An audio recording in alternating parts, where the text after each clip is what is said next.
Of this hearing is human rights defenders and judicial officers vis-a-vis the criminal justice system in Guatemala. It was requested by 40 persons, all of whom are former justice officials in Guatemala, and also a large number of civil society organizations. I'm not going to read all the names so that you can use that time in your remarks. And you can identify yourself, please, when you take the floor. My name is Esmeralda Arosemena de Troitiño. I'm the first vice president of the Inter-American Commission on Human Rights. I'm responsible for the rapporteurships on the rights of indigenous peoples and the other rapporteurship on the rights of children and adolescents. Plus, I'm also the country rapporteur for Guatemala. I'm accompanied this afternoon by Carlos Bernal, who is the rapporteur for persons with disabilities. I think you have another rapporteurship as well, but I can name this one right now. Also the rapporteur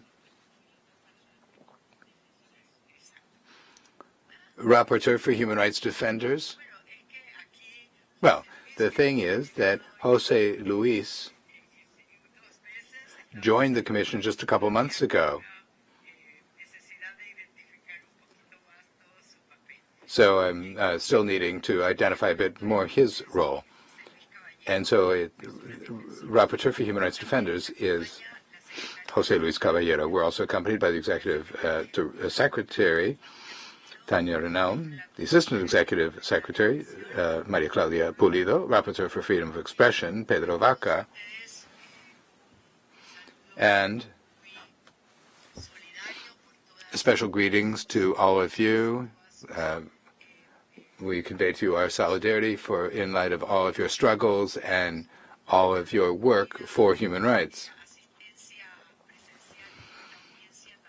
There's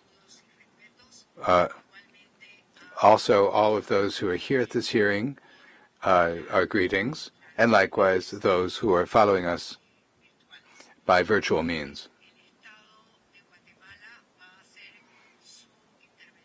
The state of Guatemala will be participating virtually. We don't show them, we're not showing them on the screen at this time, but we reiterate our greetings to those who are attending in representation of the illustrious Guatemalan state. I'd like to make special mention of the objective of this hearing. It's to inform the Inter-American Commission of all of the information that you have collected on deterioration of the rule of law in Guatemala and the use of the criminal justice system to persecute former judicial officers, attorneys, journalists, human rights defenders, and political opponents. I know that you who are here are very familiar with the system, but allow me to identify the use of time for civil society. The petitioners in this hearing, 20 minutes. For the state, 20 minutes. The Commission sees this as a valuable opportunity to collect information, so we will have some time for some questions and comments by us, and then we will give the floor back to the civil society representatives for your final comments and considerations. That will be for 12 minutes, and the state will have the same time for the same purpose. So without more, I'm now going to give the floor to civil society. And as I say, please state your name, the name of the organization you represent, and this for our records. Thank you very much. We give you the floor. Thank you very much. Cordial greetings to the Honorable Inter-American Commission on Human Rights and the representatives of the state of Guatemala. My name is Claudia Escobar Mejia. I represent the organization Be Just. I'm a former judge. I've been in exile for 9 years. On behalf of the petitioners, made up of a group of 44 persons who are former judicial officials living in exile, 9 Guatemalan human rights organizations that make up the Convergence for Human Rights, and 16 international organizations, I thank the Commission for having granted this hearing to analyze the deterioration of the justice system in Guatemala and the persecution against judicial officers and persons who defend human rights. I'm accompanied at the table by Flor de Maria Galvez, Eda Gaviola, Claudia Paz y Paz, and Juan Francisco Sandoval. During this presentation, we will explain how the co-opting of the justice system and the improper use of the criminal justice system is having a profound impact on the rule of law, democracy, and full exercise of human rights in Guatemala. It's important to recall that the current judges of the Supreme Court of Justice and courts of appeals were elected in 2014 in a process replete with irregularities, which were denounced in due course before the Inter-American Commission, and which are known under the case whose caption is Ana Vilma Diaz et al. V. Guatemala. The judges had to turn over their positions in 2019. Nonetheless, in violation of the Constitution, they continue in these positions, and this is because that election process has not been able to be held due to any number of irregularities. Among these irregularities, I should make special mention of the fact that the Office of the Special Prosecutor Against Impunity of the Attorney General's Office, at the time directed by Prosecutor Juan Francisco Sandoval, revealed the case known as Parallel Commissions 2020, in which it was public indication was made of officials who were engaged in acts of corruption and manipulation of the system of commissions of nomination committees for the electing new courts.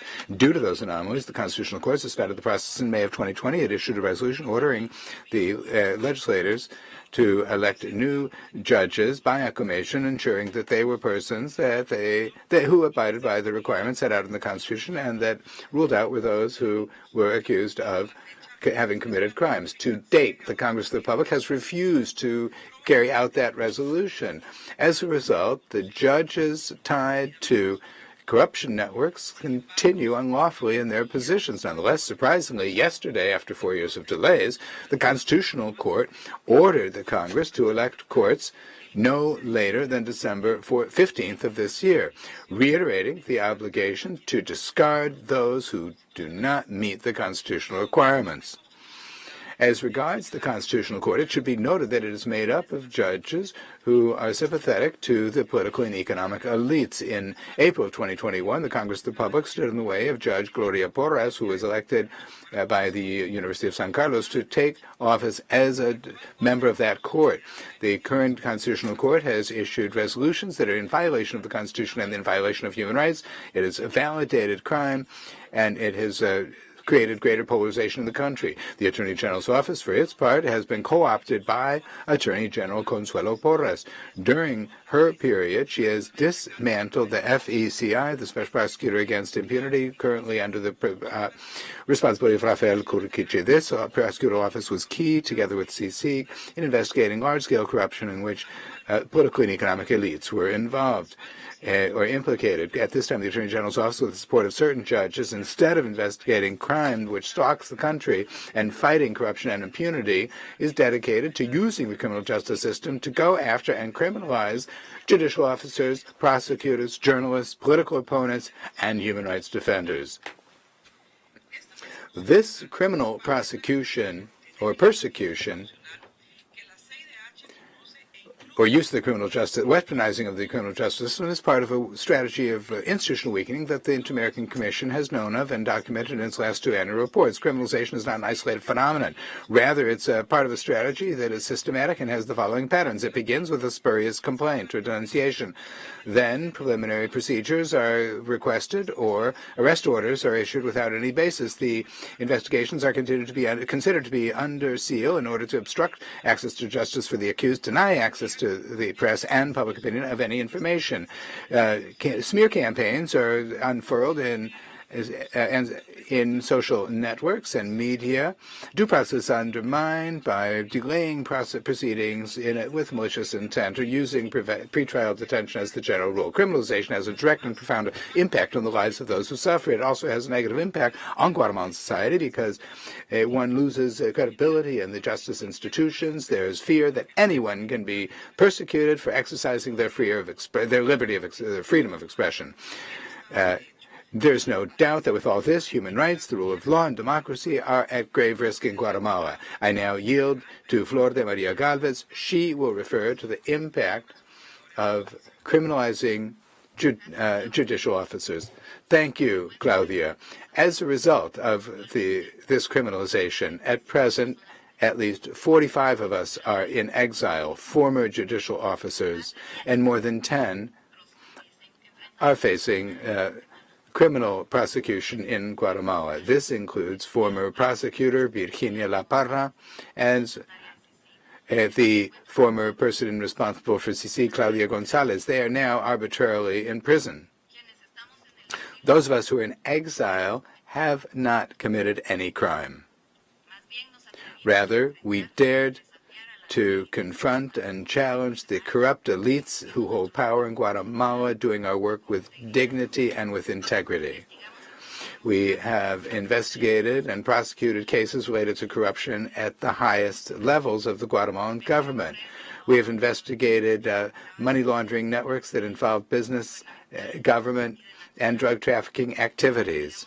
We have investigated armed structures that have high firepower, illicit financing of political campaigns, extrajudicial executions, and other serious human rights violations. On my own behalf and in the name of my colleagues, I would like to share the drama and the pain that we are experiencing as a result of this vengeance. We have been stigmatized. We have been violated physically and psychologically. We and our family members. They have uprooted us, and they seek to leave us without a homeland. Leaving the country is something which has been imposed on us. For in Guatemala, there are no guarantees of judicial independence that are sufficient to take on the proceedings that have been fabricated against us. We've been the right to defend ourselves in our own country has been snatched away from us, and we have had to request, as a result, international protection until such time as this criminalization ends. I'd also like to highlight the differentiated impact that this criminalization has had on us women. The attacks that we have received, which are shot through with gender stereotypes, from professionally disdaining us to workplace harassment, sexual harassment, mockeries, misogynistic messages, and sexist messages that diminish our integrity. They threaten to carry out physical or sexual violence against us, and as if that were not enough, we suffer the omission of the state, which fails to protect us from these violations. For our complaints have not been met with due diligence. In other words, urgently. For women who are mothers, the situation is even worse.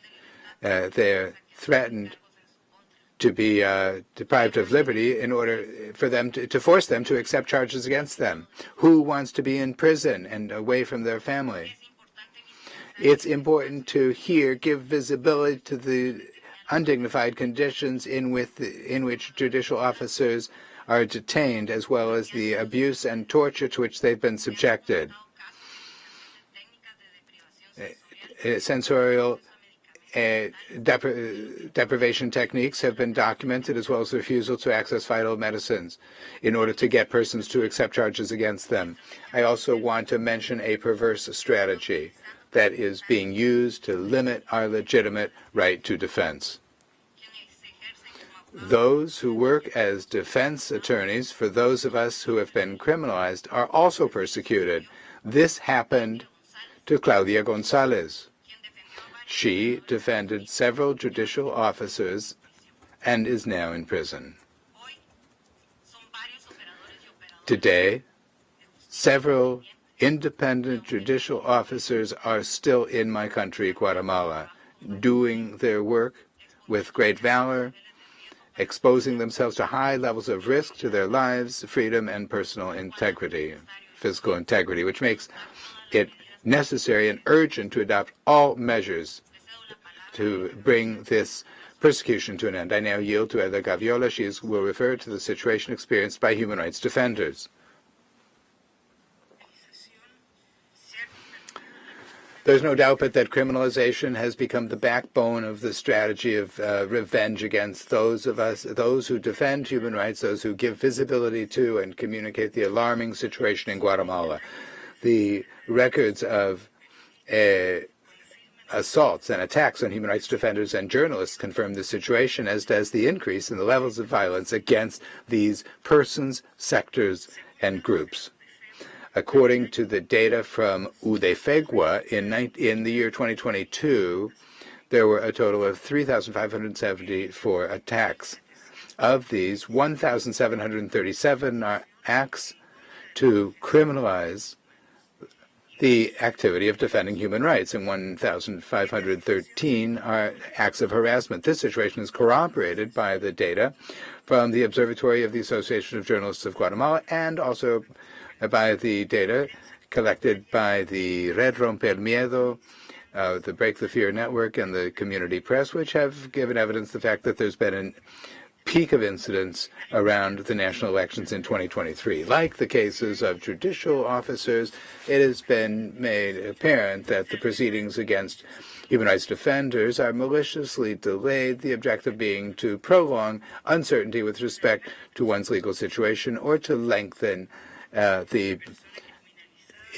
detention imposed on the accused. The person has been criminalized, and the persons around them all experience uncertainty, deterioration of economic and psychological conditions, and negative impact on the family relationships, the organizational relationships, and they also experience lasting stigmatization.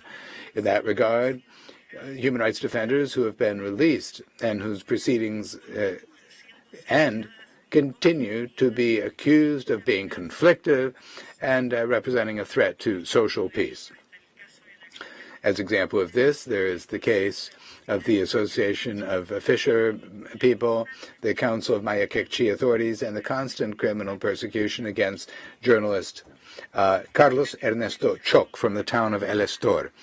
Criminalization of journalists also seeks to silence the press at times when the public debate is key for keeping the citizens informed.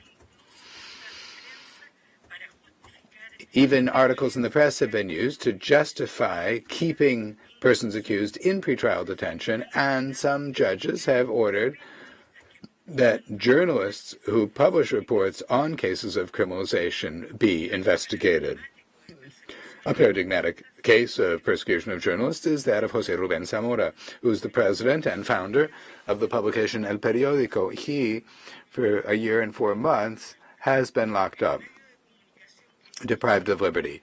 The media outlet that he directed had to shut down in the face of pressure by the government and criminalization of its directors and reporters.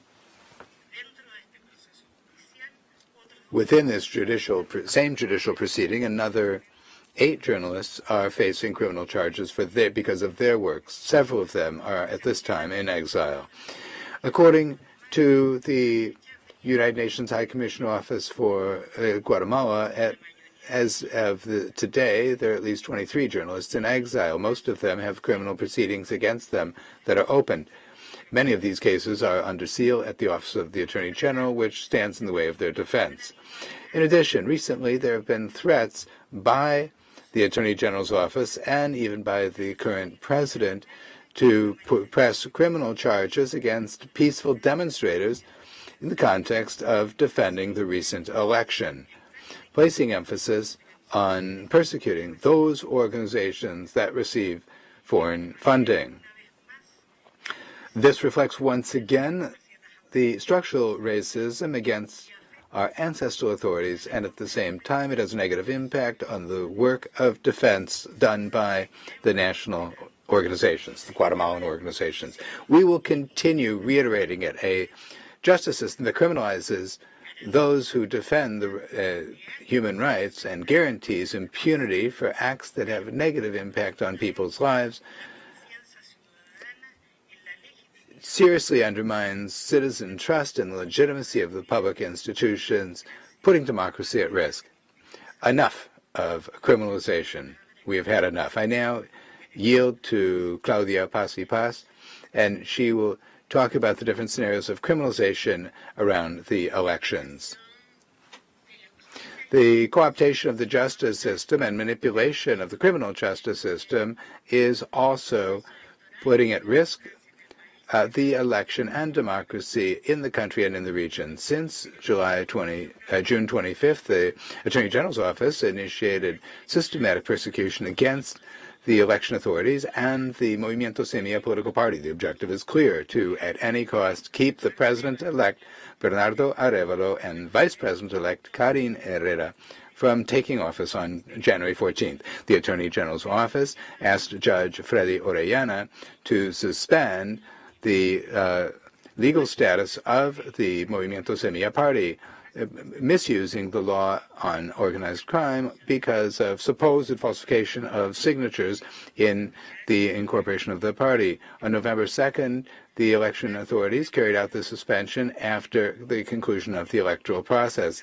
The Attorney General's office has presented 2 requests for preliminary proceedings to go forward against members of the Supreme Electoral Court, and yesterday the Supreme Court of Justice forwarded one of them to the Congress.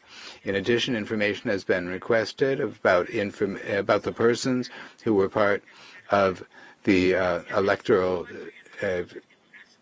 tables and on those in charge of digitizing the data.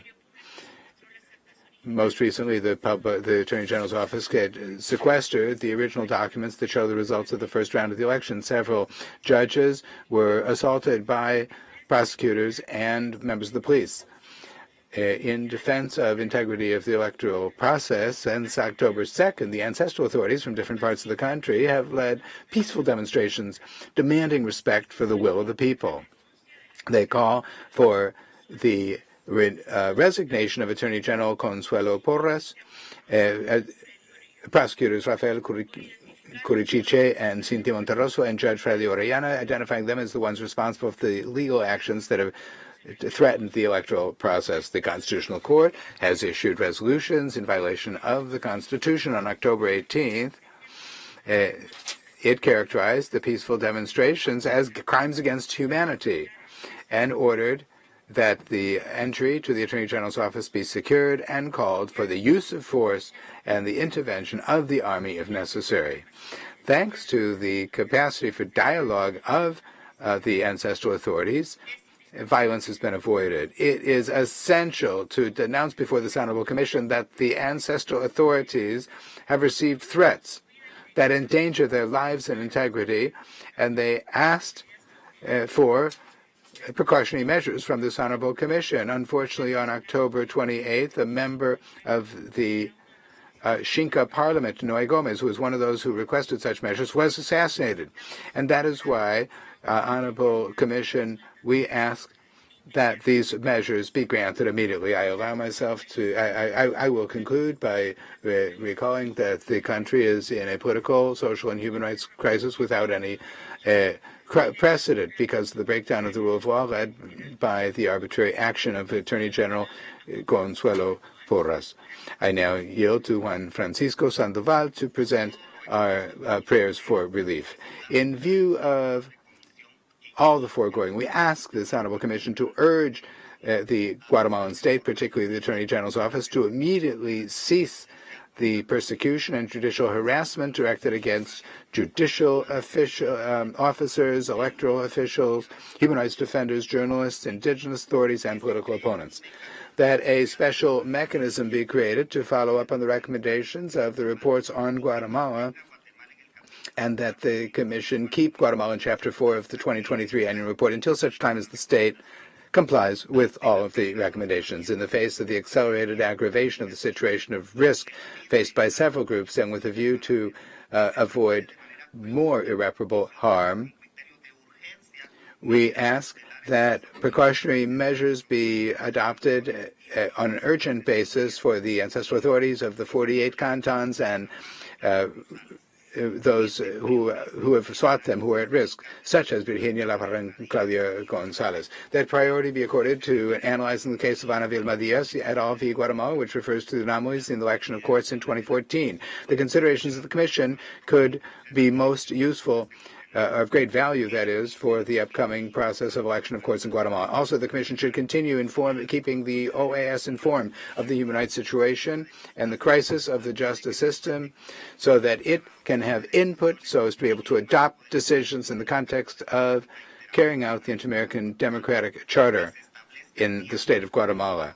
A dialogue should be established with the state of Guatemala once the new government has taken office in order to agree upon an on-site visit to the country. And finally, we ask that the Commission remind the state of its duty to refrain from undertaking reprisals against persons who have participated in this hearing, and that their security and integrity should be guaranteed. Thank you so much for your attention. Good afternoon.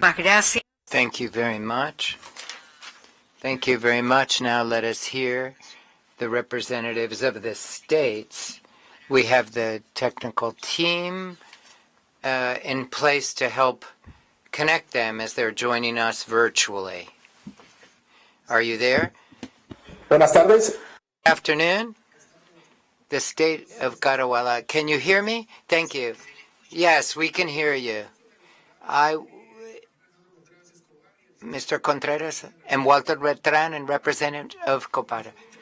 Inter-American Commission of Human Rights, ladies and gentlemen, requesters, we greet you from the delegation of the state of Guatemala for this thematic hearing. The Ministry of Government and Foreign Relations, the Office of the General Counsel, the Office of the Public Prosecutor, and the Supreme Court.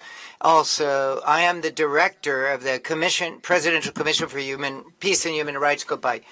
And with the way that the Commission, initially, we'd like to, in good faith and transparently, support the relationships between Guatemala and the Commission.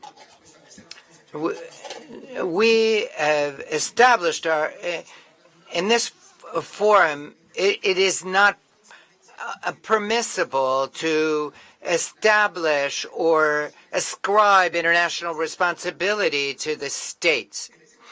Along this line of ideas, Guatemala calls on the ICHR just to address the issues that have been raised by the requesting parties from August 2023. The other issues can be discussed on another occasion. And the state therefore will respect everything and will submit materials and respond. Also, as claimed by the requesting parties of Guatemala, there's no criminalization or harassment against professionals, legal professionals, officials, journalists. This is a smear tactic.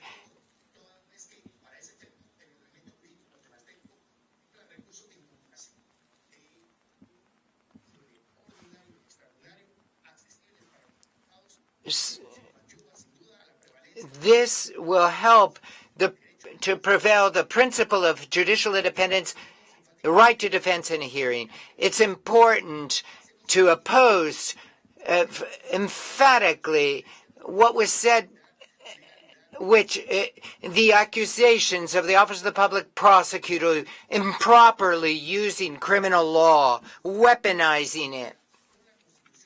Everything we do is in line with the Constitution and the laws, which guarantees respect for due process, the presumption of innocence, and the right to defense, as well as other constitutional protections and procedural protection. Therefore, with regard to the departure from national territory can't be ascribed to the state. In Guatemala, we guarantee constitutional rights and human rights for all inhabitants. It cannot be deduced that we have any responsibility as the state. With regard to the general elections 2023, the state of Guatemala successfully carried out the process as established by the political constitution of the Republic of Guatemala and the political party electoral law.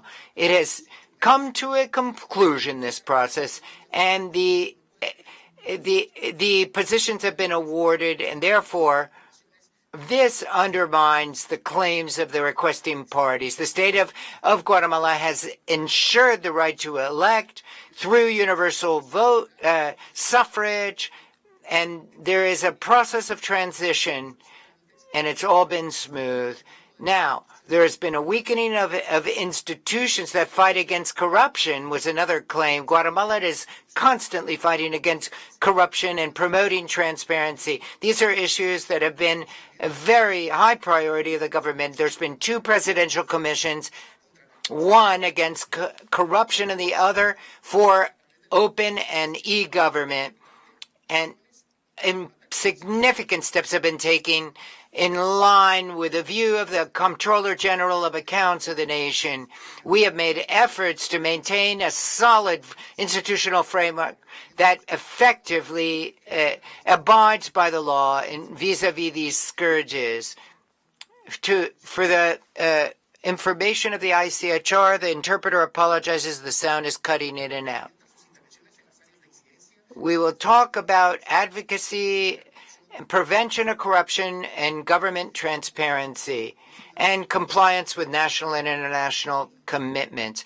This commission put together a methodology which it consisted of several different stages to gather quantitative and qualitative strategic information to enable and identifying strengths and weaknesses in the institution transparently, also accountability, public integrity, and prevention of corruption. For further details about what this commission does, we recommend the ICHR to ascertain the official data provided by the state of Guatemala in its report responding to the ICHR from September of this year, and the work of the Open and Government and E-Government Presidential Commission based on a law of simplification of requirements and administrative procedures, in addition to providing support and guidance to the institutions to achieve compliance with the process and in the transition within the time frame that's been established.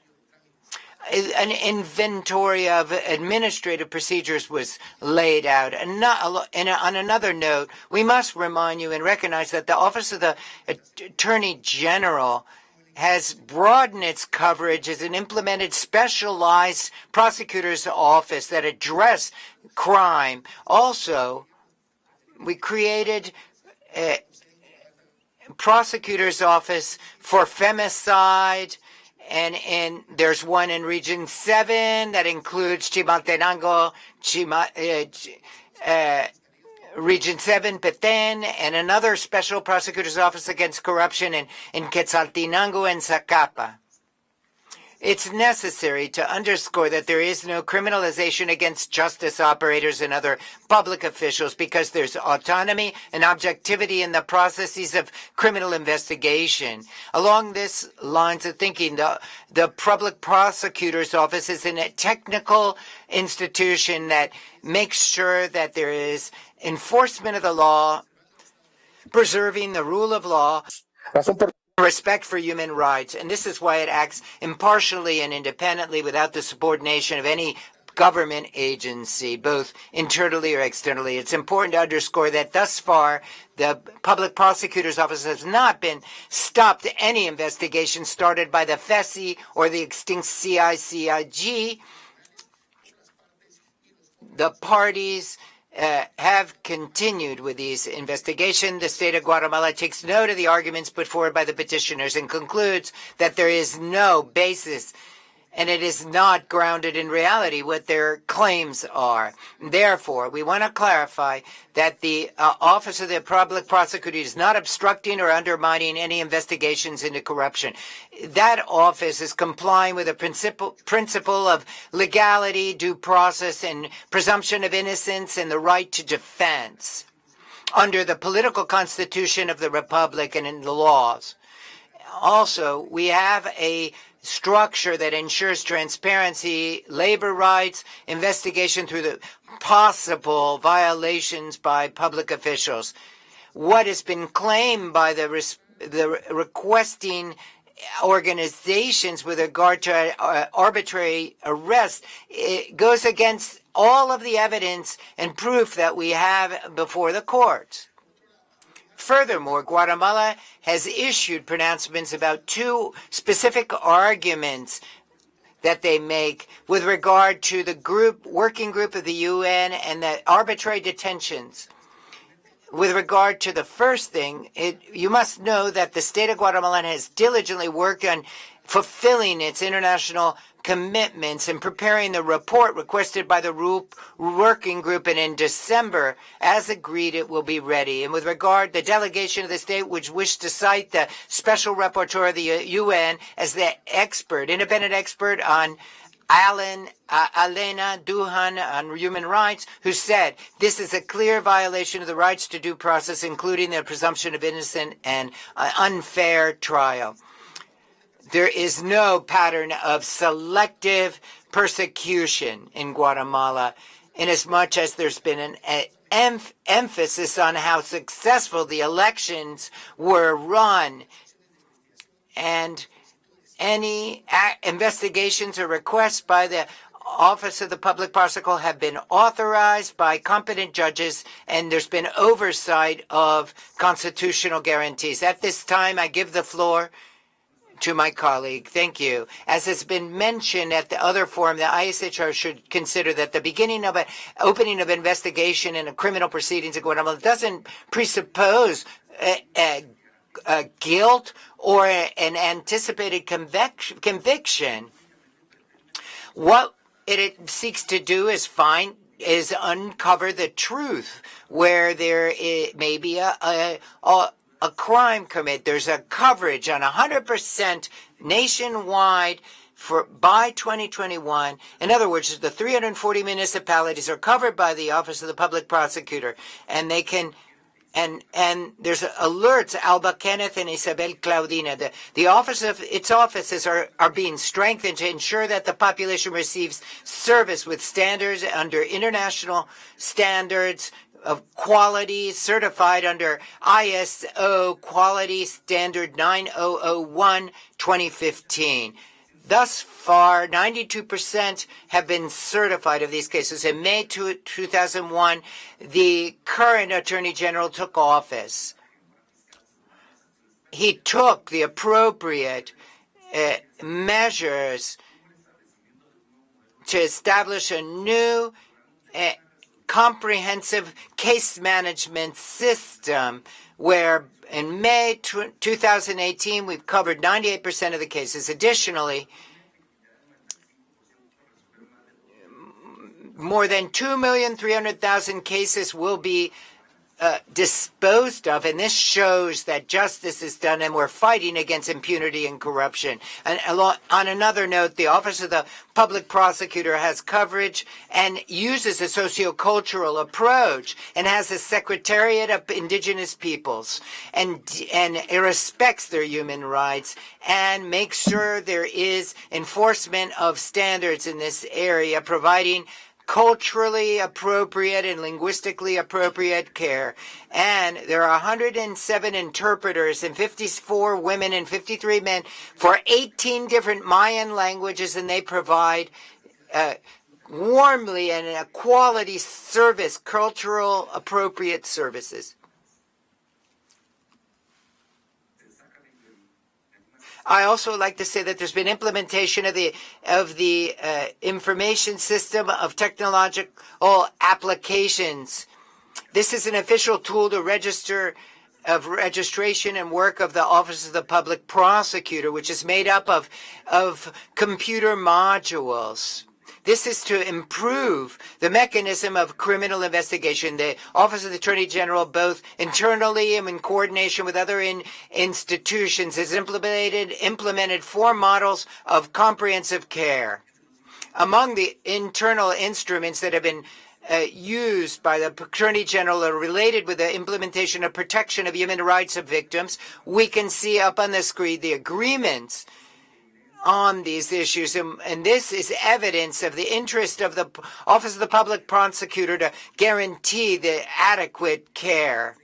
And also a 2022-2026 strategic plan for the institution contemplates strengthening the prosecutor's office and creating specialized prosecutors in the different regions where there's been detected an increase in criminality. In 2018-2022, there's a new period, and we are going to create new agencies. These and others, special prosecutors' offices against impunity, against journalists, for crimes against journalists, against operators of justice, members of trade unions. We've also created technical unions, scientific and investigation units to support the prosecutors. For example, the immediate reaction, quick response, transnational crime unit, among others. Also, the Office of the Attorney General complies with international commitments and created the special unit for crimes against journalists, for crimes against these people when their rights are harmed. That this is specifically dealt with. Investigations committed against human rights defenders also has a specialized approach.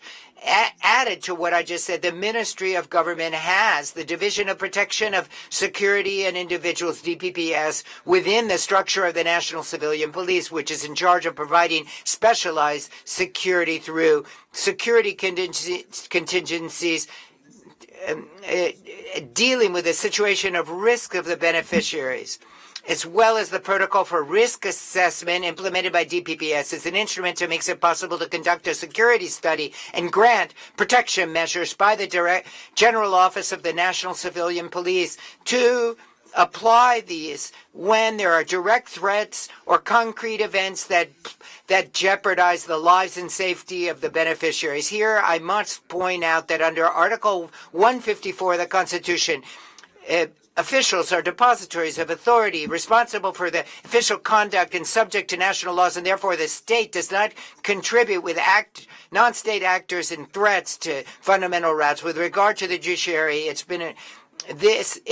imparts justice under the laws and Constitution of the Republic. Now that I've said this, I have to say that the judiciary in its institutional plan has several different planks, cross-cutting planks.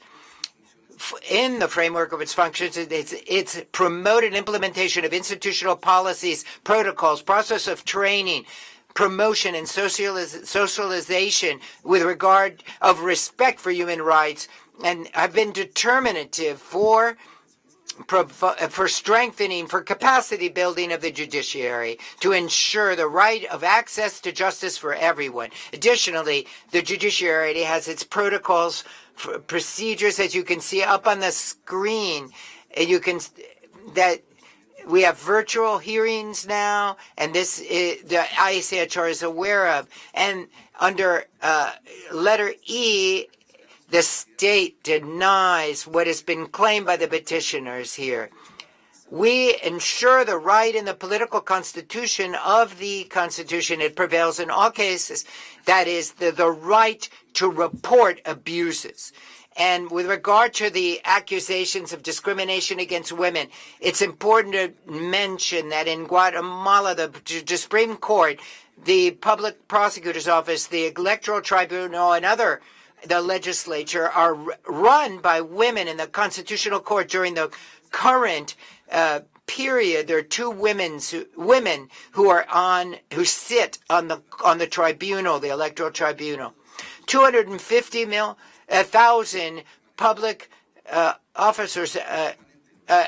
public officials are permanent or by contract. And since by 2023, 134,000 women and 116,000 men. So we've doubled the number of who are working, and so we can show that we are promoting and we are made up of women. With regard to the judiciary, the administrative and and adjudicatory personnel, more than 12,000, 51% are men, 49 are women. And with regard to the public prosecutor's office, 12,000 that make up the technical administrative prosecutor's office, 41% are women and 59% are men.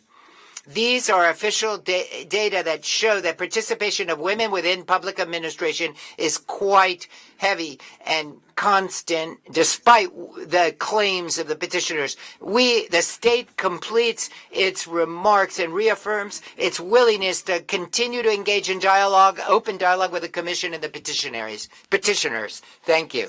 Thank you very much. We have concluded the state's remarks at this time. Now, let us now provide an opportunity at this time to the members of the Commission to hear the comments, comments, questions. I'll begin by giving the floor to Commissioner José Luis Caballero. Muy buenas tardes tengan todas. Good afternoon to each and every one of you. Greetings, Madam Chair. Commissioner Arosemena, who's Vice President, Commissioner Bernal, Executive Secretary Tania Renault, and Maria Claudia Pulido, and Jorge Mesa. Pedro Vaca, the Special Rapporteur, and all the operators of justice, and all the human rights defenders who are present as well. And greetings to the delegation of the state who are remotely joining us, or virtually joining us, that is. I'm going to pose a question that I believe is of the quite relevant in light of what has been brought to our attention here. The Inter-American Democratic Charter, Article 3, and I'm going to read it verbatim, that for respect for democracy, it is indispensable for there to be a separation and independence of the branches of government. And it seems to me, and it's been ascertained by the system and its bodies over many years that they've ascertained this, that there's been quite a bit of advocacy to diminish the different branches of government's power, and they're no longer autonomous.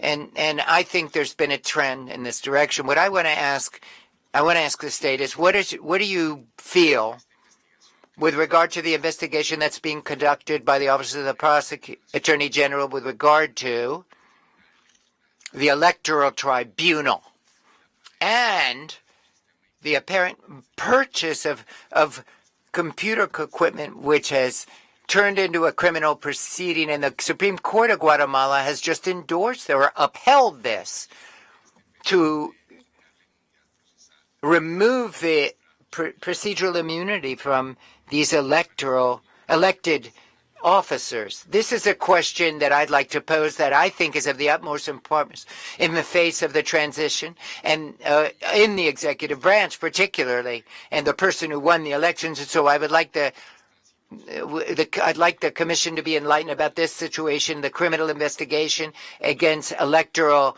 judges, members of the Electoral Court, and the Supreme Court having upheld proceeding in this fashion. Thank you very much, Commissioner. Commissioner Bernal, I give you the floor now. Well, thank you very much. I, too, would like to express my gratitude to the individuals who are here at this hearing. Firstly, to the President, the Chair, and Commissioner Caballero, the Executive Secretary of the Court, and the Assistant Executive Secretary and the Special Rapporteur for Freedom of Expression. I also want to express my gratitude to the petitioners for coming to this hearing and the representatives of the state. Also for the expression of good faith to open channels of dialogue at this hearing, as well as to everybody who is present here. I take very seriously the words of everyone who took part here at this hearing. And I want to get back to something that was just said. The state said it's willing and able to talk about the purpose of this hearing. However, I'm a bit lost as to the dialogue that we're trying to establish here. Why? Because on the one hand, the petitioners have alluded to or mentioned specific cases which have been before the criminal courts in Guatemala for quite a time, and the state said that it won't respond to specific cases, or at least that's what I believe to have understood from the state with regard to specific. And so suggestions and comments that are a bit abstract about strengthening institutions and plans is what is said. The state said that it in the near future or in recent past. So in this strict sense, it's a dialogue at two levels. In other words, you're talking past each other and you're not talking about the same thing, I would say, here at this dialogue. So perhaps what Commissioner Caballero asked, it's no secret that I'm quite respectful of institutions. No secret to anybody, and therefore I understand that in criminal courts, it's sealed. The pretrial proceedings are sealed, of course. And however, I'm sort of surprised that here there are a few cases that have been winding their way through the criminal courts in Guatemala, and I'd like the state to respond specifically. I'd like to ask the petitioners what you're asking about. We're talking about cases, criminal cases, criminal investigations, and I'd like to know, have they come to a conclusion? Have they been disposed of? What has been the result? Is there evidence that is conclusive, that has been introduced to sort of sort out and organize dialogue on this? Thank you very much, Commissioner. I now give the floor to the Executive Secretary, Tania Renault. Thank you very much, First Vice President, and I extend respectful greetings to the illustrious representatives of the Guatemalan state, and likewise to the representatives and persons, not only those who are seated in this first line, but also behind you and in the public, who are also judicial officers who have been impacted one way or another by these circumstances that you've described. This hearing is not where the Inter-American Commission would stop saying what it's been saying clearly since 2021. In last year's annual report, the first two paragraphs clearly state that in 2022, the Inter-American Commission received information regarding the intensification of the criminalization and stigmatization of judges and other judicial officers.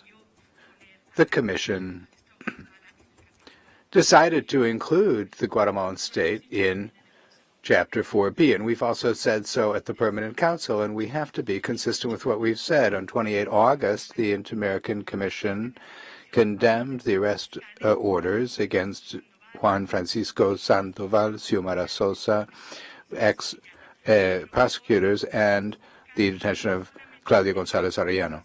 And today we, as a matter of consistency and also our longitudinal understanding, we need to ask the Guatemalan state, in terms of the dialogue, as Commissioner Bernal says, I ask whether we're all talking about the same thing. Are we talking about the same realities or the same understanding? Because there would appear to be a dissociation between what the monitoring done by the Inter-American Commission has identified and what the Guatemalan state has come to tell us. So I just want there to be clarity, have clarity that this is a secret.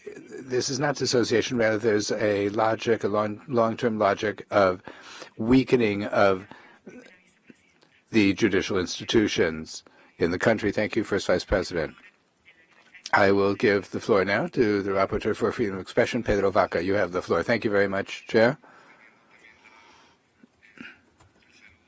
I also extend greetings to the representatives of civil society and of the state, and I'd like, based on what's been stated, to share a few thoughts. we're talking here about activities that are specially protected in a democratic society, which is journalism, the defense of human rights, and justice. And this, therefore, merits special attention because civil society has been noting that the criminal justice system is being used against these activities. And I'd like to recall elements of the inter-American system where the criminal justice system is the most finely tuned or sharpest weapon of the state. And so we need to bear in mind standards when invoking the system. And I must take a distance from certain positions of the state where they say that there's no foundation for what civil society is putting forward, that there's no support for it. And I would appeal to the state to take it much more seriously, among other reasons, because I consider that the personal experience of judicial officers, the personal experience of journalists, and the personal experiences of human rights defenders is itself something that the inter-American human rights system has valued, and that we need to weigh here in the Inter-American Commission on Human Rights. I don't think it's the state that would indicate some hierarchy as to the validity or non-validity of what's being put forward here. I think it's also important to mention something that was very explicitly set out in the last judgment of the Inter-American Court that analyzed freedom of expression and the use of the criminal justice system, which is that there need not necessarily be a criminal sanction for there to be a chilling effect, an intimidating effect, when criminal justice is used in relation to matters of public interest. And here I would perhaps have a question for the state, for quite frankly I'm confused, and I think this also has to do not only with the suggestion of a dialogue, but also the minimum facts that need to be borne in mind in order for the dialogue to be possible. And this is a challenge in this conversation. Based on what the information that has come to this rapporteurship, when journalists and media outlets have sought to provide day-to-day coverage of the judiciary, the response is that judicial investigations are undertaken against the press. So I asked the press, are there guarantees for covering the judiciary and for engaging in journalism concerning the judiciary in a state where the activation of judicial proceedings against specially protected activities is so intense? The very suspense of these investigations also suggests a label assigned to specially protected activities. It's not just journalists, human rights defenders who are facing investigations over a long period of time, but also they begin to be seen in society as criminals without it necessarily being visible, without the way in which those investigations are conducted being visible. And indeed, some judicial actions are not even publicized, according to what we've been told. And finally, I have one more question. I think this is, and this has to do with the limits on the right to protest. The Inter-American Commission has had occasion to analyze in different countries of the region this issue. And if there's something that's directly related to the right to protest, it's being able to demonstrate in front of the institution where there's a section of the public has an issue or disagreement. And we have been told that there are certain obstacles in the current context because we're not talking about unimportant protests. These are protests that are in the center of a public conversation that is most relevant and that has drawn the attention of the inter-American community and which this commission has been monitoring. One last point, Madam Chair. If the state characterizes the information from civil society as having no foundation, and it doesn't take seriously the information that's been put forward, then one of the instruments that the Commission has is the possibility of seeing with its own eyes just what the situation is. And in the case of the Rapporteurship on Freedom of Expression, for more than 1 year, we have insisted on the importance of learning about the situation of journalist José Rubén Zamora firsthand. And while this has been denied by the state, since it since he was raised here, I would like to ask the state one more time for its openness to having us visit Jose Ruben Zamora so that we can come up with our own view of the circumstances of his detention. Thank you, Madam Chair. Thank you. I now give the floor to the Assistant Executive Secretary, Maria Claudia Pulido. As a matter of time, I extend greetings to all of those who are here, particularly those who have requested the hearing, and very specifically, I'd like to make a point of information, which is that the Commission at this time is working on its annual report on its activities for this year and the monitoring mechanisms. And the information being presented in this hearing is extremely relevant for those purposes. Second, I would indicate that the annual report for 2022 was presented to the political organs in April of this year. And Guatemala was included in Chapter 4B. In that chapter, a number of recommendations are put forward for the Guatemalan state. In that regard, I would like to ask the illustrious delegation of the state, what measures have you adopted to ensure that judicial officers can do their work impartially and independently, respectful of the principle of separation of powers and free of any threat or pressure? I'd also like to ask about measures to protect judicial officers in the face of attacks, acts of intimidation, threats, harassment directed again. Finally, what measures have been taken to refrain from bringing proceedings based on the legal views of judicial officers as a reprisal for the work they do? Those are very specific recommendations made by the Commission in its last annual report and regarding the findings included therein. And it would be very important to take advantage of this opportunity for the state to be able to provide an explanation. Thank you so much, Madam Chair. Thank you, Maria Claudia. Very well. I am going to give myself the floor first as country rapporteur.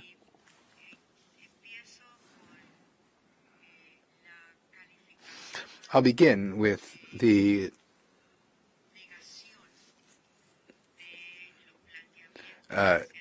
characterization of the petitioner's arguments. Well, it's been characterized as a general. Well, the state has denied what the petitioners have had to say. We don't share this view. But mindful of the objective of the hearing and what this tool means for the Commission, when I heard the representative of the state indicate an openness to dialogue, well, Commissioner Bernal already noted that this would be a dialogue for which there's no response. What are the points that will be taken up in a dialogue if there is a denial of the positions that have been put forward? So my position is to, or what I would like to do is to ask the state, in your view, what are the characteristics or conditions that would need to be fulfilled in order to be able to establish such a dialogue? I must note that when the state generally denies the facts, well, the executive secretary has already pointed out to what's in the recommendations in Chapter 4B, and which are directly related to what has been presented to us this afternoon, to identify that worsening of the criminalization of judicial officers, former judicial officers, journalists, and with everything that has unfolded around the electoral process, the actions that were taken and that were endorsed by some judicial authorities,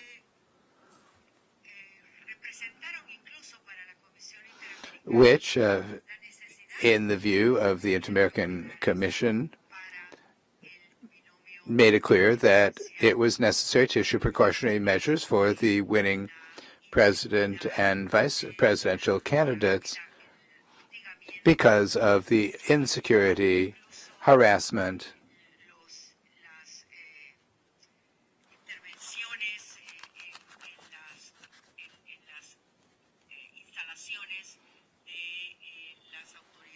and also activities around the facilities where the electoral authorities are. I would echo what the executive secretary has said, because this is part of our responsibility. This hearing was granted precisely to be able to get a direct assessment with both petitioners and the state. Now, I don't know if the state is listening because we don't see them up on the screen. But mindful of the objective of the hearing, the idea is to get information that would allow us to help set in motion a dialogue to address these realities which have been fully identified. The executive secretary said this as well.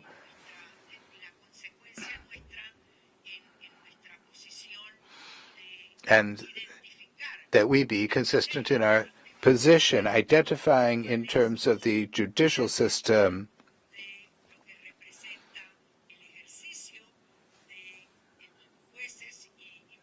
just what is the reality of the work of judges today.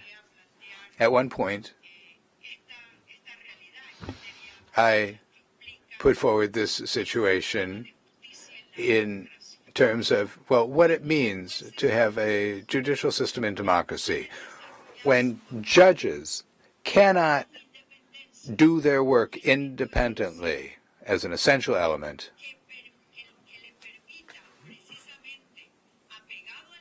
making it possible, sticking to the law, domestic provisions first, the judge looks to the domestic legal provisions. The judge has as his or her main basis of support the national constitution. And when the judge has that power to make a decision in keeping with the Constitution and statute law, then there is a guarantee that judicial protection will be effective. There's a guarantee that democracy has a solid foundation. I want to say this because today, well, I'm not going to cite figures because I don't want to make a mistake, but judicial officers in exile, judicial officers detained,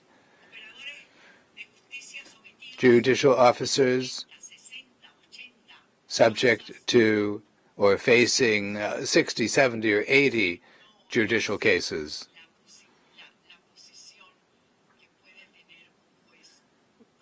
That makes it untenable for a judge to work independently and freely. So we ask the state if we could get a response, as Commissioner Bernal said, a specific response regarding the very specific positions that the petitioners have pointed out, even identifying these with numbers and specific information, so as to be able to get the position of the state, which would thus enable us to make these assessments and make the recommendations that we need to make with a view to restoring the role of the judiciary as a guarantor of democracy. And apagué en vez de, como apagué la voz.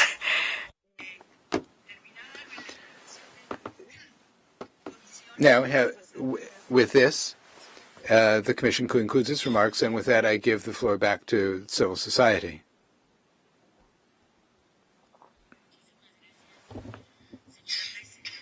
Thank you very much, Madam Chair. I'm going to refer briefly to two of the statements made by the Guatemalan state, and then I'm going to give the floor to my colleagues here at the table. I'd like to refer to one statement by the state that I find very worrisome, where they say that our sources of information are not reliable. Well, I would like to remind the Guatemalan state in this connection, as the executive secretary and the chair have already said, that Guatemala has been included for the second consecutive year in Chapter 4B in the Commission's annual report, together with Cuba, Nicaragua, and Venezuela, because of the systematic impunity that exists in the country. In this Chapter B, in both years that Guatemala has been included, the Commission documents and describes the criminalization suffered by human rights defenders, journalists, judges, and prosecutors. I believe, I'm of the view, and I recommend to the Guatemalan state that it consider that as a reliable source. I would also like to refer to something else the state said when they said that our exit from the country, that the exile of more than 40 judicial officers, journalists, and human rights defenders is a voluntary act. Well, this report also describes how we've been forced to leave the country, and this has also been confirmed by the states that have given us asylum or refugee status, recognizing the very grave human rights situation in Guatemala. Briefly, I'm going to refer to the statement by the Guatemalan state that the situation around the elections has unfolded normally. I'd like to remind the state that the attacks on the integrity of the electoral process have been denounced by the Electoral Observation Mission of the OAS. They have been discussed at least 5 times by the Permanent Council of the Organization of American States, and have also been noted by this Honorable Commission in various press releases. I think it's very important to recall, and I quote the resolution of the Permanent Council of the OAS signed by the state of Guatemala on 21 September of this year, where the states, various states of the hemisphere, unanimously expressed their concern over the continued turning the elections over to the courts and the practice of the Attorney General's office, and I quote, of intimidating the electoral authorities. I'd like to recall that to this day, the Movimiento Semilla party has been illegally suspended by the order of a judge. I now yield to Juan Francisco Sandoval. He will refer to the violations of due process and the weakening of the fight against corruption. Thank you very much. I feel indignant when I hear the authorities of my country say that there's no criminalization. And I'm not going to mention the names of all of the persons who have been disrespected, but Virginia Parra, Claudia Gonzalez, Chepe Zamora, Xiomara Sosa was detained, Alice Moran, Lely Santizo, Willy Rakanak, whose backbone was damaged for life. Paula Omar Tel Maldana has arrest warrant out for her. Rudy Herrera and Carlos Vides also have arrest warrants, 2 other persons as well. And to cite one example about how the Guatemalan state acts, the first order, because there have been about a half dozen arrest warrants for me. They've been used they're for me, but they've been used to stigmatize me in the face of Guatemalan society. In addition to the infinite chain of acts with no explanation whatsoever from the Guatemalan state, there's one additional element. How were they not going to celebrate 5 years of Consuelo Porras as Attorney General? And as the President said, this was the best decision. Why? Because with Consuelo Porras in the Attorney General's office, the President of the Republic is armored. It is not possible to investigate acts of corruption in Guatemala, even though they may present some figures. And through the Office of the Special Prosecutor Against Impunity, cases have been invented hither and thither against judicial officers press and social activists that might make them uncomfortable. That's the reality of the chain of injustices that Guatemala has been experiencing, in which in addition to weakening the anti-corruption apparatus, the idea is they're openly doing so without hiding the intent. There's talk of the struggle against corruption when, in addition to the persecuting those of us who discover those serious acts of corruption, there is a case in which 107 persons are in impunity, and the case of a judge who was an influence peddler. Now she is a judge, and the judge who looked into her is facing arrest warrants. The large construction companies in the country who handed over multi-million-dollar bribes to public officials, well, that's an impunity. In the Phoenix case, millions of quetzales were stolen from Social Security, and it turns out the judge was facing arrest warrants. The case of manipulation of justice is an impunity. The case of the assassination of journalist in Mazatenango, the Attorney General's office protected a former congressperson, and it turns out they're investigating us prosecutors. That is the struggle against corruption that one hears of. Please state what we suggest is that you address the recommendations that have been put to you by the Inter-American system, because picking up on the words of the Executive Secretary of the Commission, there is a dissociation between what the Inter-American system monitors and what the state is reporting.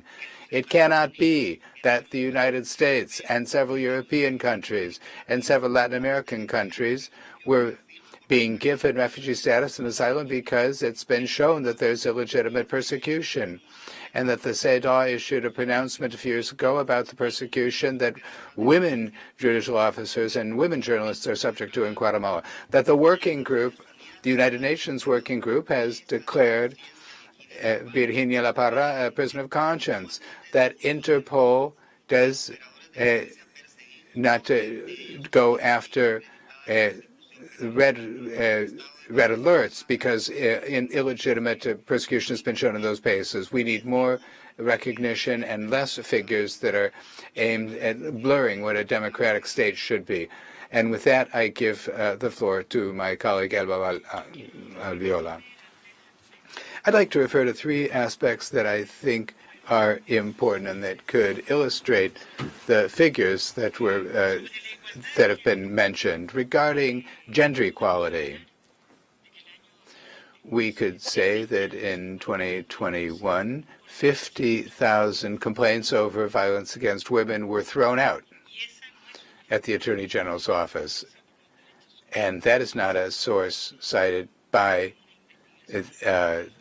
our coalition, the Convergencia, but rather it was said by La Cien, another publication having to do with what was going on in the Attorney General's office. When there's talk of strengthening the prosecutorial offices, it really strikes me because they've been constantly weakening the Office of Special Prosecutor for Human Rights. How is it possible that there are no serious investigations into the complaints that have been filed by human rights defenders when they suffer assault, threat, intimidation, and so on?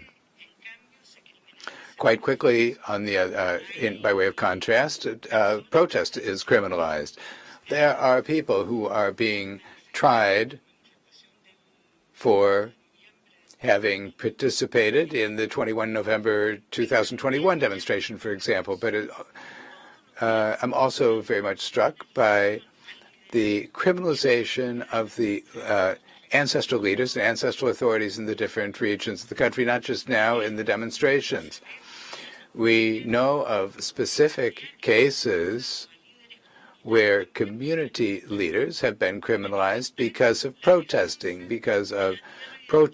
to defend their land and territory and the rights that they have to the land and the territory. We have the case of 21 leaders who were criminalized for demonstrating precisely to defend their land and territory. We also have in Alta Verapaz the case of the Maya Chorti Council, which is also being criminalized. We could cite any number of cases. Plus, we must say that a prosecutorial office was established specifically for that criminalization, which is the Office of the Prosecutor for Aggravated Usurpation. So, to say that there's no criminalization of human rights defenders is, at the very least, very serious. And I yield to Flor. Thank you. I just want to refer to what the state had to say regarding the detention of Lilian Virginia La Parra Rivas. It has not allowed her to be released and to be able to be free while she faces the criminal charges against her. While it's true, as the state says, that it has up until December to provide a report, it's just as true that it has not released her. She's arbitrarily detained, and this is a wrongful act being committed by the state against her. That is why I urge the authorities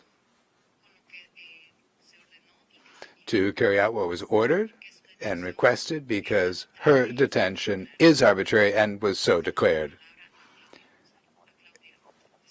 I yield to Claudia Escobar.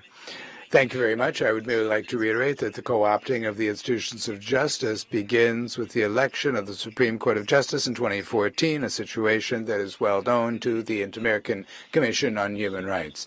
The persecution of independent judicial officers is a cause of the capture of those institutions, and hence we suggest that Ana Vilma Diaz et al. V. Guatemala, that case be prioritized. Thank you very much. There's the state. We give the floor to the state. Thank you very much, Commissioner. We'll try to be mindful of the time. There were quite a number of points and concerns that were raised. I just want to briefly give an introduction, and then I'm going to the different specific issues that were raised. I will give the floor to the Office of the Attorney General and the Court of Justice, Supreme Court of Justice. And with regard to the concern about declaring into dialogue and that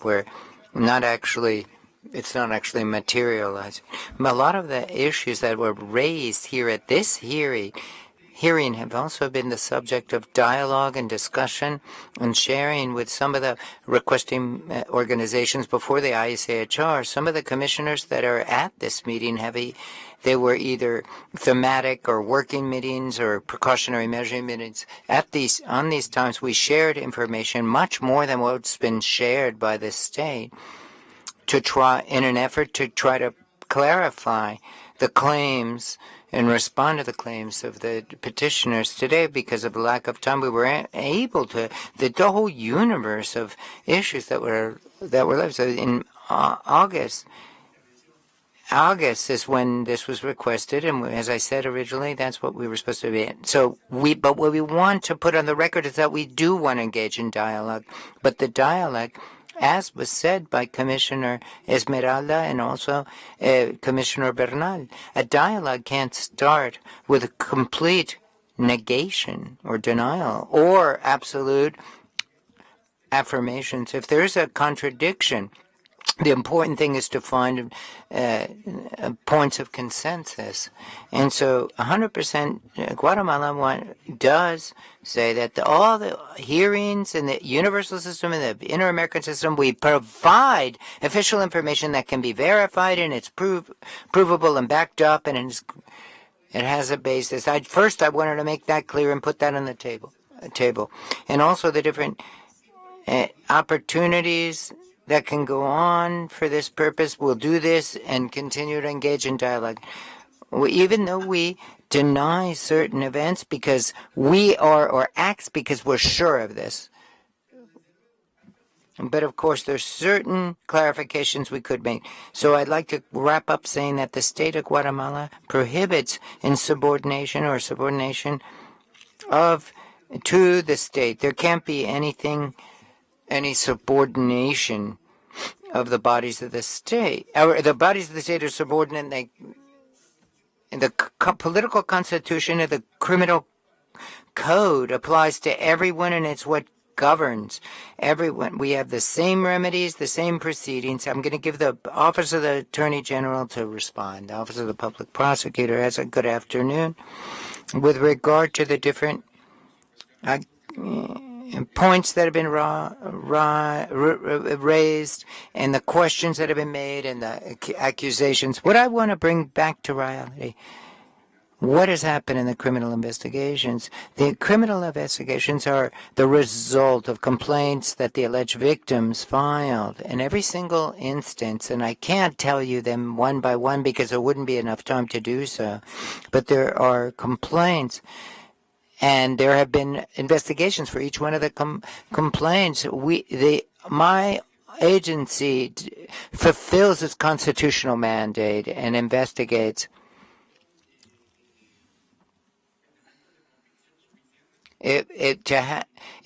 When there is enough evidence, it brings the case before a judge to prosecute.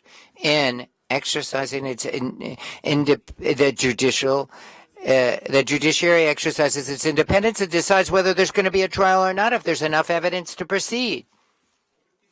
Because all of this is a result of, or criminal proceedings are all based on due process as laid out in the criminal code. It's about finding the truth. Sometimes complaints are dismissed. But this has been happening not only when it comes to electoral charges and the regular courts for other crimes, but I want to emphasize that in Guatemala and the Office of the Attorney General, we haven't persecuted any officials, prosecutors, judges, or anything. That would be lawless. That would ride roughshod over the law. And so what has happened is in some cases there have been judgments where crimes have been committed under Guatemalan law. And in those cases they've been prosecuted. Mr. Zamora is not persecuted because he's a journalist, but because he's engaged in money laundering, and that's a crime that is on the books in Guatemala, and that's what that's about. Many of these cases are the same. Another important thing to point out is when it comes to the electoral matter, all the requests made by the Office of the Public Prosecutors is to uncover the truth, to get to the bottom of the truth. And in the Constitutional Court, etc., have done the same. And so in Guatemala, I don't agree with the accusations that have been leveled by the petitioners. And there has been due process. There have not been any procedures that have not been properly managed or conducted by a judge. And there has been remedies, and there is special protection, remedies for special enforcement of constitutional violations, and there is a review. There is judicial review, and the Constitutional Court does oversee the decisions of lower courts and other bodies. Now, the removal proceeding of a public official with immunity to decide whether he or she will be tried in a criminal court is provided by law. These removal proceedings, in certain cases, there has to be evidence to be able to do so. But any citizen can request a preliminary investigation of any public official who could be viewed, or it could be considered that has committed a crime. And so therefore, this mechanism can't be viewed as intimidation. In the interest of time, I give the judge here of the Supreme Court the floor so that she can respond as well. In the interest of time, I'm going to be very emphatic about and speak only in response to one of the commissioners that the Supreme Court has upheld the judgment with regard to the electoral court. No, there's no upholding. It doesn't endorse. The Supreme Court doesn't do so. What it does is, under the law in Guatemala, when it comes to the removal proceeding of public officials with immunity to decide whether they're going to be tried in criminal court, that's where it decides. Once these issues have been reviewed, there's nothing about guilt or innocence and looking at evidence that we do in the Supreme Court. All we do is we call on appropriate authorities to engage in the appropriate investigation to see what the decision will be. And justice operators, judges that are in exile, it's on their own. It's their decision to go into exile. And they did so because this proceeding of removal from office and being tried was ongoing, and they did not want to remain in Guatemala to see if this was actually going to take place.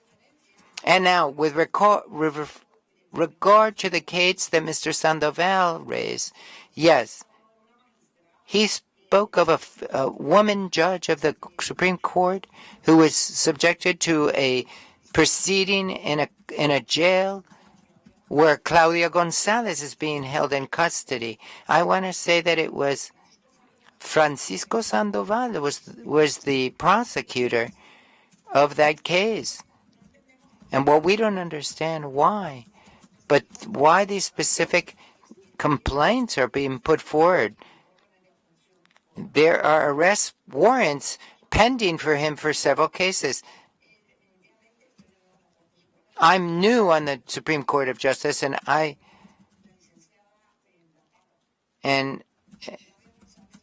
Claudio Gonzalez for a year and a half requested the FESI and Assisi. She was another prosecutor. And also, what was mentioned by Juan Francisco Sandoval, the Phoenix case. So,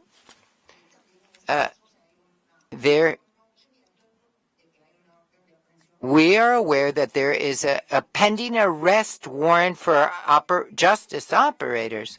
There are other cases where they speak of criminalization, stigmatization. I must say that indeed, commissioners, we are concerned because this isn't only those who are appearing before you and speaking out against this, but we're talking about the social network, stigmatization, and criminalizations found there as well. Indeed, not only those that they're talking about need protection of the commission, we need protection for justice operators that are doing their job, which is so difficult, and those who are bringing their charges are constantly, through the media, the social networks, are on a daily basis are harassing, stigmatizing, criminalizing, accusing, leveling accusations to chambers, judges, and when we're engaged in cases that we have to deal with crimes against humanity and very important cases. So, commissioners, I know it's very little time, and to provide you the details that you request, but that the rapporteur should come to Guatemala in person and not only meet with persons. I worked with you all in the Inter-American Human Rights Protection System, and I know the agendas you follow, but when justice operators, when they don't say who they're talking about, what we want is for you to come to Guatemala and talk to people. You go, they're not going to come and talk to you. You have to go and talk to them. They won't come to you. And in the case of the abuses that could be in the jails, there's a jail that was built during the time of the CICIG and the FESI, because there were so many arrests, so many prosecutors, judges, and to be able to ensure the security of this is the presidents, vice presidents, ministers. We created a jail which has adequate security to make sure that these people engage with people who have issued judgments, etc., because I've been a victim of that situation. I was in jail. Where? Claudia Gonzalez says I was there, and Mr. Parra. And it's not the same thing, jail as other jails. It's not the same. And the different recommendations put forward by the Inter-American Commission with regard to protection or improvement of jails in Guatemala, that jail where these justice operators are being held and all the people who are facing criminal proceedings in Guatemala are we're prepared to be protective. They're not like the other common criminals in other jails. And the problem that our judges have, I'm saying this because I've been in all the institutions of justice. So the problem is often there cannot be alternative measures to incarceration because there could be obstruction of justice or there could be absconding. And so we're very familiar with this issue. We've tried to sort it out with several recommendations. And in the judicial career, we have a council that's been beefed up, and there can be complaints against judges and magistrates. There can also be investigations of them for abuse of authority. So in the FESI and ACICIG members in 2010 as well back then, yeah. Okay. When the agreement with CICIG was fine. So, okay, in Guatemala there is an ability of judges and the law to keep these proceedings sealed. And back in the days when proper investigations were conducted, this is written into the law and they can be used by judges. Yes, now we are going to... No podemos intervenir en los procesos y darles ningún tipo. We cannot... We have to respect their solutions when there are actions or requests. We are going to stop... The Supreme Court of Justice, we don't intervene until later. Madam Justice, Madam, Your Honor, please listen.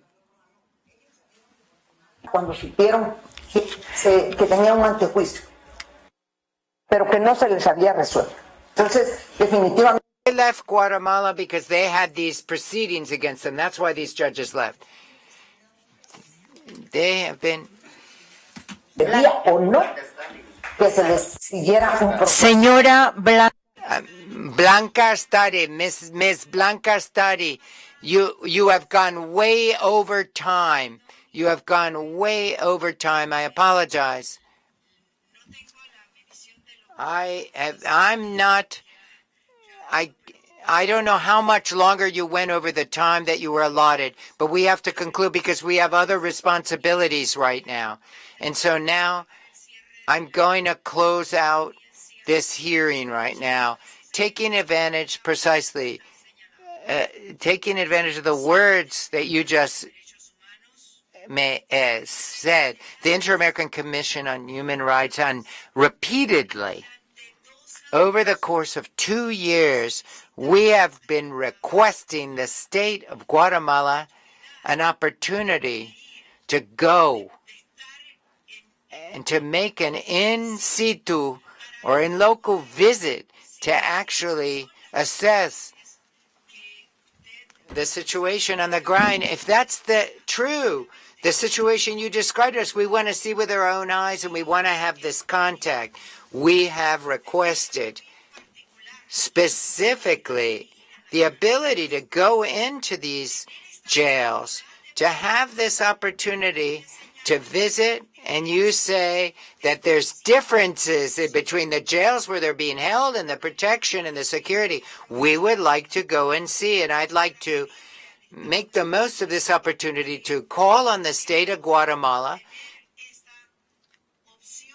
to avail itself of our request so we can visit the country. You're hearing me. Let us do this. And with regard to, I was a judge of the Supreme Court. I was a justice on the Supreme Court of Panama. And with regard to the sealed proceedings, this possibility to mount a defense, but to have sealed investigations, there's no opportunity for people to be able to know and be aware of what the evidence is against them and to prepare a defense. So we now adjourn this hearing, but issuing the formal request to the state of Guatemala to visit the jails, to let us and allow us to speak, so we can speak with all judges, not judges that you tell us to talk with, but all judges that we could have engage with and speak. This hearing is hereby. We'd like to close out this hearing with the message of the Inter-American Commission of our commitment and our mandate of maintaining in the hemisphere observance of human rights protection and seek for democratic institutional frameworks, ensure rule of law. Thank you very much for the participation of everyone, and this hearing is hereby adjourned. Muchas gracias. Hasta luego. Buena tarde.